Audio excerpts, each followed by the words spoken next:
आज की इस वीडियो में हम लोग क्लास 10th के शर्मा गेस से भूगोल के चैप्टर 1 के एक अंक वाले क्वेश्चंस को पढ़ने वाले हैं। हमारे पास जो चैप्टर 1 है इसका नाम है संसाधन एवं विकास। तो चलिए एक एक करके हम लोग सारे एक अंक वाले क्वेश्चंस को देखते हैं।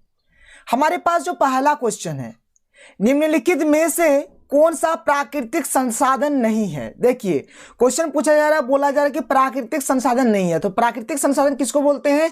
जो हमें प्रकृति से प्राप्त होता है। तो देखिए भूमि जो है यह एक प्राकृतिक संसाधन है, क्योंकि यह हमें प्रकृति से प्राप्त होता है। भवन यानी जैसे कि कोई घर हो गया, तो घर को तो हम लोग मनुष्य ही तो बनाते हैं, मानव ही बनाया जाता है, यानी यह एक मानव निर्मित संसाधन है, यानी यह एक प्राकृतिक संसाधन नहीं है। तो इसका सही आंसर हो जाएगा ऑप्शन नंबर बी। समझ में आया? कोई दिक्कत नहीं है। चलिए आगे बढ़ते हैं, आगे के क्वेश्चंस को देख लेते हैं।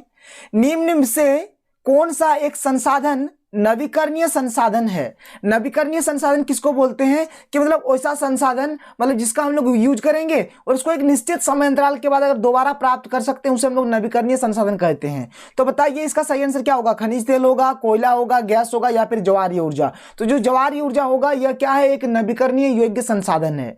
आगे देखिए अगला क्वेश्चन देखिए क्या है कि नवीकरणीय योग्य संसाधन है पवन ऊर्जा, वन, जल या उपयुक्त सभी। तो देखिए पवन ऊर्जा, वन, जल ये सब के सब क्या है? एक नवीकरणीय योग्य संसाधन है, इसलिए इसका सही आंसर क्या हो जाएगा? उपयुक्त सभी। आगे देखिए निम्न में से राष्ट्रीय संसाधन है, राष्ट्रीय संसाधन कौन वाला हुआ?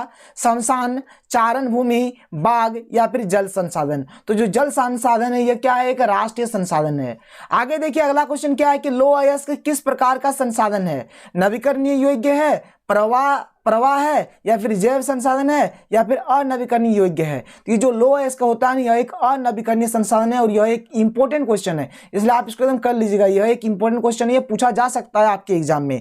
और देखिए हमारा जो अगला लेक्चर आएगा वहां पर मैं आपको एकदम अच्छे तरीके से बताऊंगा कि जैसे लौह अयस्क हो गया, ज्वारीय ऊर्जा हो गया, नवीकरणीय संसाधन, अनवीकरणीय संसाधन, प्राकृतिक संसाधन, मानव निर्मित संसाधन, यानी जो आपके इस साल के सिलेबस में हर एक चीज को मैं आपको अगले लेक्चर में आपसे डिस्कस करूंगा। तो चलिए अगले क्वेश्चन को देखते हैं। अगला क्वेश्चन क्या है कि ज्वारीय ऊर्जा किस प्रकार के संसाधन है? तो ज्वारीय ऊर्जा किस प्रकार के संसाधन है? तो यह है पुनः पूर्ति योग्य। पुनः पूर्ति योग्य को हम लोग क्या बोलते हैं?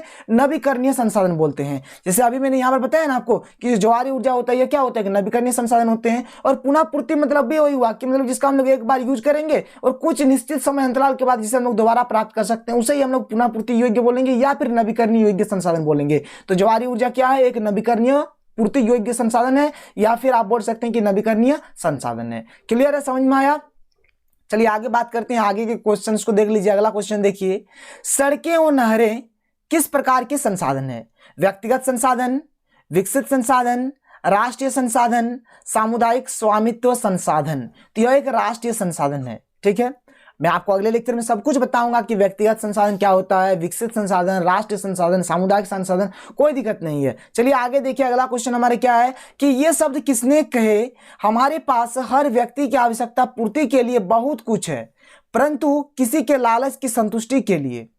ठीक है, तो ये कौन कहा है इस वाक्य को? जॉर्ज वाशिंगटन ने या फिर रविंद्रनाथ टैगोर ने या फिर जवाहरलाल नेहरू ने या फिर महात्मा गांधी ने। तो ये जो वाक्य है इस वाक्य को महात्मा गांधी जी यानी बापू जी ने कहे थे। ठीक है, आगे देखिए अगला क्वेश्चन क्या है कि पहला अंतर्राष्ट्रीय पृथ्वी शिखर सम्मेलन आयोजित किया गया था। कहां पर किया गया था? जेनेवा में, न्यूयॉर्क में, जापान में या फिर रियो डी जेनेरियो में। देखिए ये एक इंपॉर्टेंट क्वेश्चन है, ये एक इंपॉर्टेंट क्वेश्चन है, ये पूछे जाते हैं, ये क्वेश्चन अक्सर पूछे जाते हैं। तो इसका सही आंसर है रियो डी जेनेरियो, मतलब यहां पर ही प्रथम अंतर्राष्ट्रीय पृथ्वी शिखर सम्मेलन आयोजित हुआ था। क्लियर है? कोई दिक्कत नहीं है। चलिए आगे बढ़ते हैं, आगे के क्वेश्चंस को देख लेते हैं।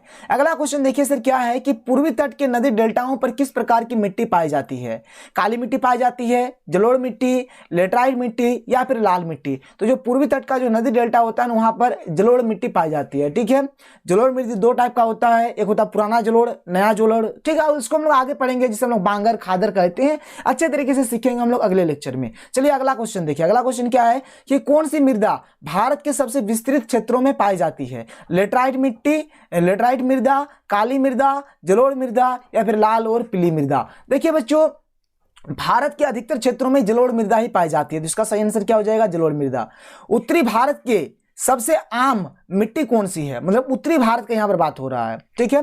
तो वहां पर कौन सी मिट्टी मतलब सबसे अधिक मात्रा में पाया जाता है, तो काली मिट्टी, लेटराइट मिट्टी, जलोढ़ मिट्टी या फिर लाल मिट्टी। तो इसका भी सही आंसर क्या होगा, जलोढ़ मिट्टी ही होगा। क्लियर है। चलिए आगे देखिए, आगे के क्वेश्चन को देख लेते हैं। अगला क्वेश्चन क्या है कि लाल मिट्टी ज्यादातर में पाई जाती है, जो लाल मिट्टी होती है कहां पाई जाती है अधिकतर मात्रा में, जम्मू और कश्मीर के हिस्से में, ऊपरी गंगा मैदान में, दक्कन के पठार का पूर्वी और दक्षिणी भाग में, या फिर उपरोक्त में से कोई नहीं।